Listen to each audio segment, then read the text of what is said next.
Heboh kabar Ayu Ting Ting dilamar TNI pangkat Letkol, Umi Kalsum ungkap fakta sebenarnya. Media sosial dihebohkan dengan kabar Ayu Ting Ting yang diduga menggelar acara lamaran. Namun Umi Kalsum, ibunda Ayu Ting Ting, membongkar fakta sebenarnya soal sang pedangdut yang diduga menggelar acara lamaran, dilansir dari akun Instagram @rumpi_gosip, Senin, tanggal 5 Februari tahun 2024. Dalam unggahan tersebut memperlihatkan potret undangan PDF.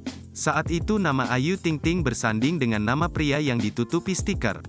Undangan atas nama Ayu Ting Ting tersebut sontak membuat banyak pihak menduga bahwa janda dengan satu anak itu melaksanakan acara lamaran dengan pria yang disebut seorang letkol.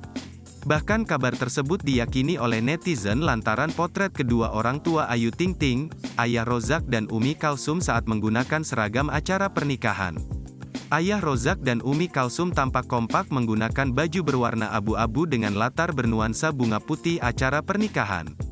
Umi Kalsum menepis bahwa itu bukanlah lamaran Ayu Ting Ting.